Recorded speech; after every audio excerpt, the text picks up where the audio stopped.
Hello everyone, कैसे हैं सभी लोग। उम्मीद है सभी लोग अच्छे होंगे। तो हम लोग कंटिन्यू करते हैं हिस्ट्री का दूसरा भाग। हम लोगों ने पहला भाग देख लिया था जिसमें हम लोगों ने वेद जाने थे और AD BC ये सब जान लिया था, और इंद्र के लिए कितनी ऋचाओं का उल्लेख किया है, अग्नि के लिए कितनी ऋचाओं का उल्लेख किया गया है, सब चीज़ ये जितनी चीज़ें हम लोगों ने देख ली थी। ठीक, अब हम लोग देखते हैं यजुर्वेद। ठीक है, चलिए। तो यजुर्वेद में ये कहा गया था, 1 सेकेंड। यजुर्वेद सस्वर पाठ के लिए, सस्वर का मतलब होता है रहन के साथ में पाठ करना, जिसे पढ़ते हैं ना दोहे कंटिन्यू एक स्वर के साथ में। सस्वर पाठ के लिए मंत्रों तथा बलि के समय अनुपालन के लिए नियमों का संकलन यजुर्वेद कहलाता है। बलि के समय किस प्रकार के नियम अनुपालन ये सारी चीज़ें होती हैं, किसमें होता है? यजुर्वेद में। और इसके पाठकर्ता को अर्धायु कहते हैं, मतलब कोई इसका जो पाठ करेगा, जो इसको वाचेगा, जो इसको बताएगा, सुनाएगा, उसको क्या कहते हैं? अर्धायु कहते हैं। पूछा जाता है अर्धायु किसको कहते हैं, तो यजुर्वेद को पढ़ने वाले को क्या कहते हैं? अर्धायु कहते हैं। ठीक है, अर्धायु।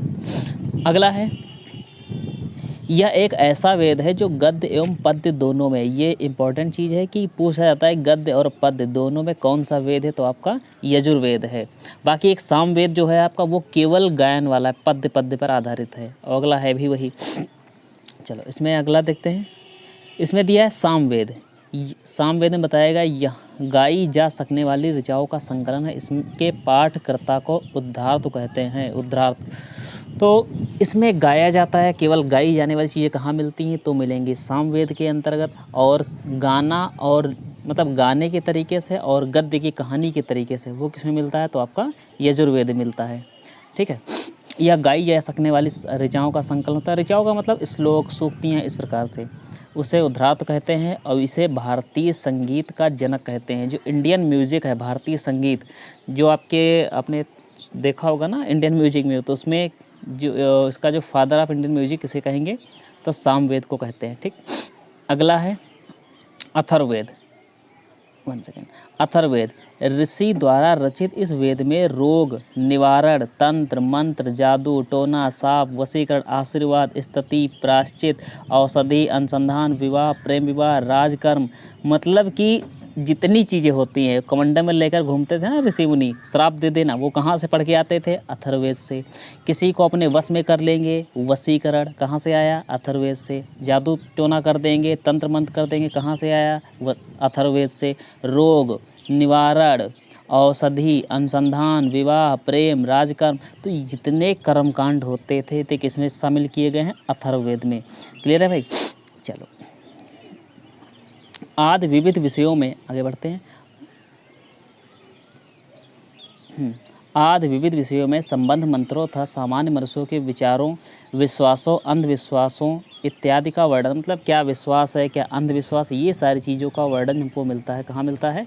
तो आपका इसमें अथर्ववेद में मिलता है। ठीक है, और अथर्ववेद में एक और बात बताई गई है, ये जो मैंने हाईलाइट की है अपने हिसाब से, अथर्ववेद कन्याओं के जन्म की निंदा करता है। फिलहाल ये गलत चीज़ अगर ऐसा है अथर्ववेद में, तो ये कहीं ना कहीं गलत है। कन्याओं के जन्म की निंदा करता है। और इसमें सभा एवं समिति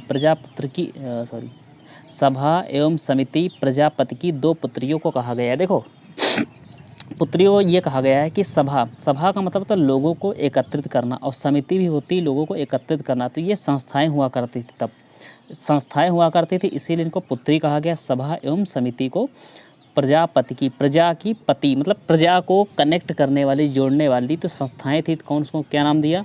सभा एवं समिति। अगला है, यहाँ देखते हैं थोड़ा पुराणों के बारे में जान लेते। तो पुराण वैसे आपको पता होने चाहिए। पुराण कितने हैं? तो पुराणों की संख्या 18 है। उप पुराण कितने? वो भी 18 है। जैसे विष्णु पुराण, शिव पुराण, ब्रह्म पुराण, गरुड़ पुराण, ये सब आपके पुराण हैं। इनके बारे में बताया जाता है किसी एक देवी देवता को केंद्र मानकर उसके बारे में, उसकी कहानी, उसकी सारी चीज़ संकलन कहाँ मिलता है? पुराणों में। जैसे विष्णु पुराण कब के संबंधित है? मौर्य वंश से संबंधित है। मत्स्य पुराण आंध्र सातवाहन वंश से। वायु पुराण गुप्त वंश से। सबसे पुराना पुराण कौन सा है? सबसे पुराना पुराण, तो सबसे पुराना पुराण पूछे तो मत्स्य पुराण है, जो कहाँ संबंधित है? आंध्र सातवाहन वंश से संबंधित है। चलिए आगे बढ़ते हैं भाई।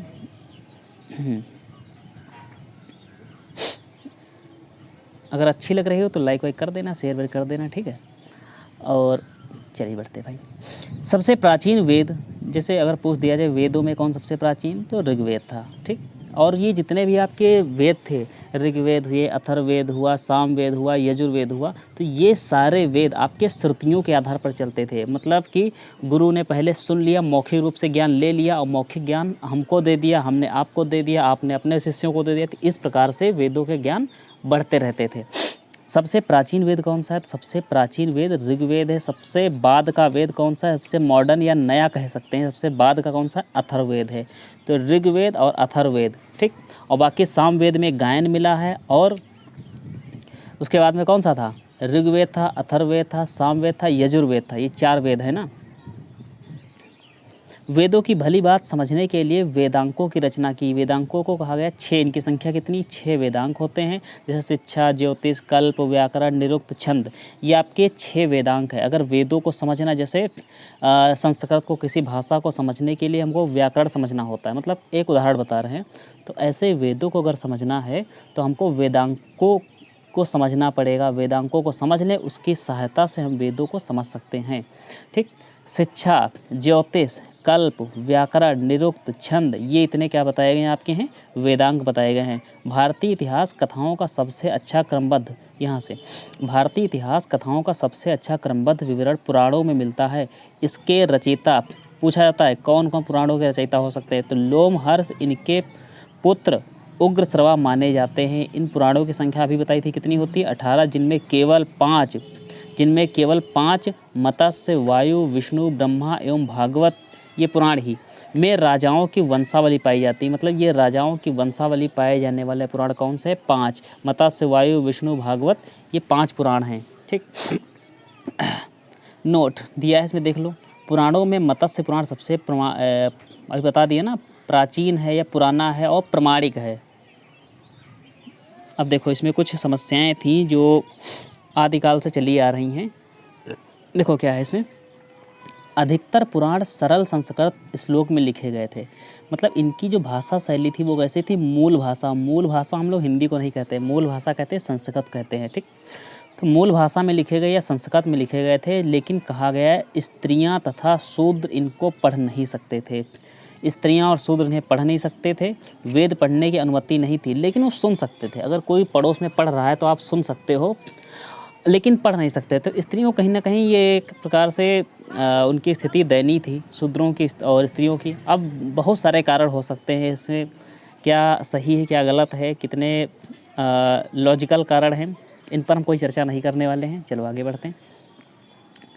वे पुराण सुन सकते थे। पुराणों का पाठ पुजारी मंदिरों में किया करते थे। देखो पुराण अक्सर बोले जाते थे मंदिरों में, पुजारी लोग किया करते थे और ये सब सुना करते थे। स्त्रियों की सर्वाधिक गिरी हुई, रुको उसको हटाते, स्त्री की सर्वाधिक गिरी हुई स्थिति मैत्रियन संहिता, ये पूछा जाता है। एक अच्छा जय संहिता है, जय संहिता, एक मैत्रियन संहिता में स्त्रियों की सर्वाधिक गिरी हुई स्थिति प्राप्त हुई है।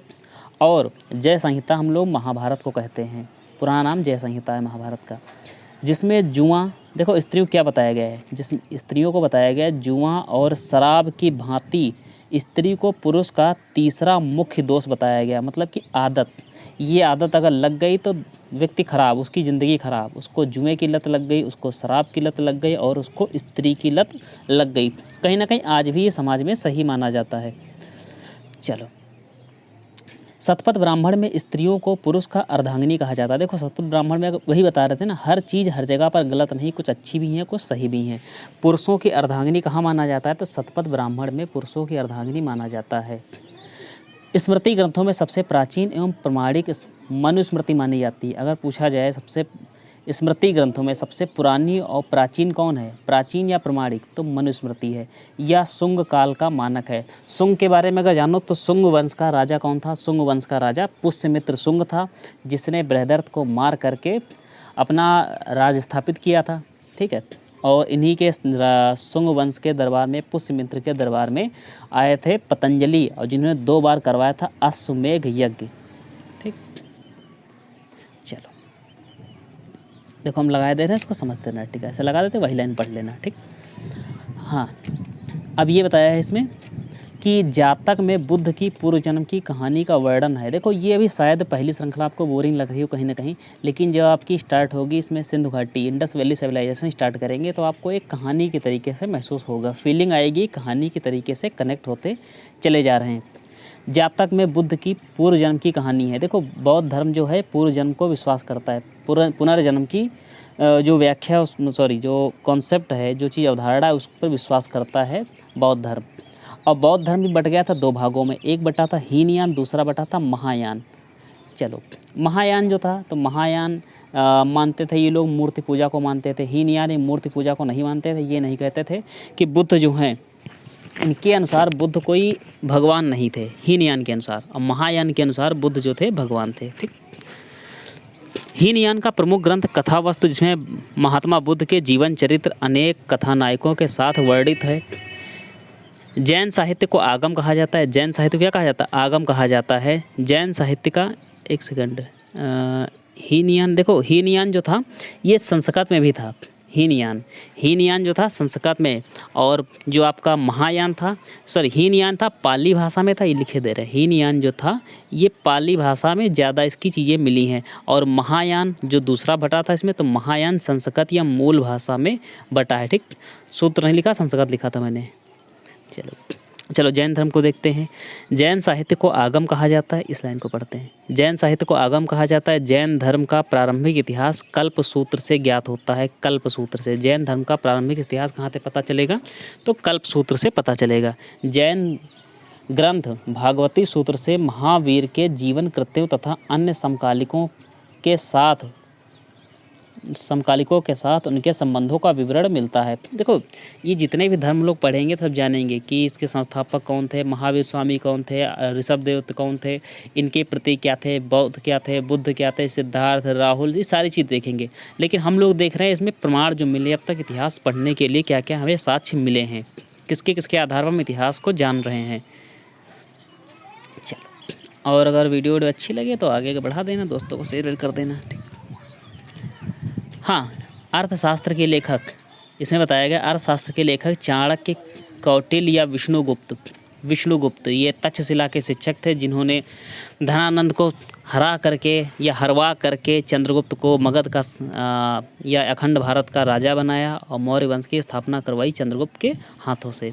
ठीक, तो इसमें बताया अर्थशास्त्र के लेखक चाणक्य, कौटिल्य या विष्णुगुप्त यह 15 अधिकरणों एवं 180 प्रकरणों में विभाजित है। ठीक, इसके मौर्यकालीन इतिहास की जानकारी मिलती है। अब देखो मौर्यकालीन की तो मिलेगी ही, क्योंकि चंद्रगुप्त मौर्य को इन्होंने गद्दी बिठाया। ठीक, सारी इन्हीं के संरक्षण में, देख रेख में सारी चीज़ हुई। संस्कृत साहित्य में ऐतिहासिक घटनाओं को क्रमबद्ध लिखने का सर्वप्रथम प्रयास कलहड़ के द्वारा किया गया। कलहड़ ने लिखी थी, रजत रंगड़ी पुस्तक लिखी थी, आगे दिया भी है। कलहड़ द्वारा रचित पुस्तक रजत रंगड़ी, कई बार पूछा गया, बहुत बार पूछा गया है ये सवाल। रजत रंगड़ी पुस्तक किसके द्वारा लिखी गई? तो कलहड़ के द्वारा लिखी गई। इसमें कश्मीर के इतिहास के बारे में जानकारी मिलती है। किसके बारे में? तो कश्मीर के इतिहास के बारे में जानकारी मिलती है। फिर यहाँ हम लोग देखते हैं आगे देखते हैं अरबों की सिंध विजय का वृत्तांत चचनामा। अरबों की सिंध विजय का वृत्तांत का मतलब होता है यात्रा पे आते थे, उसके आसपास जो भी चीज़ें मिलती थी उसके लिखते रहते थे, सारी चीज़ में एक लेखा जोखा रखते थे। तो चचनामा लेखक अली मोहम्मद में सुरक्षित है। जब सिंध में विजय हुई थी, अरबों की विजय कहाँ हुई थी? सिंध में। तो चचनामा पुस्तक जो है किसकी? अली अहमद की है, उसमें सुरक्षित है। अष्टाध्यायी, अब ये देखो संस्कृत में 3 महारथी माने जाते हैं, और तीनों के देखते हैं, पाणिनि, कात्यायन, ये सब लोग थे। ठीक, तो अष्टाध्यायी पुस्तक जो थी किसके द्वारा लिखी गई है? पाणिनि के द्वारा। और पाणिनि अष्टाध्यायी में लिखा क्या? तो संस्कृत के व्याकरण के नियम, जितने भी नियम हैं, जैसे माहेश्वर सूत्र, प्रत्याहार, जितने भी चीज़ें हैं वो सब कहाँ मिली? जितने व्याकरण के सूत्र, पूरी व्याकरण कहाँ से चली? तो वो चली पाणिनि के अष्टाध्यायी से। और पाणिनि को किसने बताया? तो पाणिनि को बताया शिव जी ने। और कितनी बार डमरू बजा करके बताया? तो 9, 5, 14 बार बताया, मतलब कि 14 माहेश्वर सूत्रों की गणना हो गई। ठीक है, चलो, इससे मौर्य के पहले का इतिहास था मौर्य युगीन राजनीतिक अवस्था की जानकारी प्राप्त होती है। चलो आगे बढ़ते हैं। तो ये बताया था कि 3 थे ना इसमें संस्कृत में। देखो रुको, दूसरे थे कात्यायन। कात्यायन ने क्या लिखा, तो गर्गी संहिता, ये एक ज्योतिष ग्रंथि है, ज्योतिष ग्रंथ। अब कहा जाता है ज्योतिष ग्रंथि जो है, ज्योतिष, ये ज्योतिष भारत का नहीं है, ज्योतिष दिया है विदेश से आया, यूनान के दिया है, यूनान का, मिस्र से ये ज्योतिष मिला हमको है। अब ज्योतिष ग्रंथ किसका, कात्यायन के द्वारा गर्गी संहिता एक ज्योतिष ग्रंथ है। फिर भी इसमें भारत पर होने वाले यवन आक्रमण का उल्लेख मिलता है। देखो इस ज्योतिष ग्रंथि में बताया गया है, जानकारी मिली है कि यवन आक्रमण का उल्लेख कहाँ मिला है, भारत पर। ठीक, भारत पर कौन सा यवन आक्रमण हुआ है। पतंजलि, ये तीसरे मुनि कौन थे, 3 मुनि हैं, ध्यान रखना, पाणिनि, कात्यायन, पतंजलि, त्रिमुनि की संज्ञा दी जाती है, त्रिमुनि। ये है पतंजलि। पतंजलि पुष्यमित्र शुंग के पुरोहित है। अभी बताया था ना, शुंग वंश के संस्थापक कौन थे, तो पुष्यमित्र शुंग। किसकी हत्या की थी, बृहदर्थ की मार की हत्या की थी। और इन्हीं के राज दरबार में पुरोहित कौन हुआ करते थे, पतंजलि। इन्हें रचना किसकी की, महाभाष्य की। और इन्हीं महाभाष्य के, इन्हीं के द्वारा लिखित महाभाष्य से शुंगों के इतिहास का पता चलता है। ठीक, तो इतनी जानकारी मिलती है हमको, कहाँ से मिलती है, महाभाष्य से मिलती है शुंगों के बारे में। तो इतिहास को जानने के लिए ये कुछ आपके स्रोत दिए हुए हैं। ठीक, अब हम लोग पढ़ेंगे, अगले चैप्टर से स्टार्ट करते हैं। और उम्मीद है आपको अगर वीडियो अच्छी लगी तो शेयर कर देना, लाइक कर देना। और कोई कमी रह गई, कोई आपको डाउट रह गया, कोई भी चीज़ रह गई, तो आप कमेंट बॉक्स में बता दीजिएगा। हम पूरी कोशिश करेंगे उसका समाधान करने की। तब तक के लिए टेक केयर, बाय बाय, जय हिंद।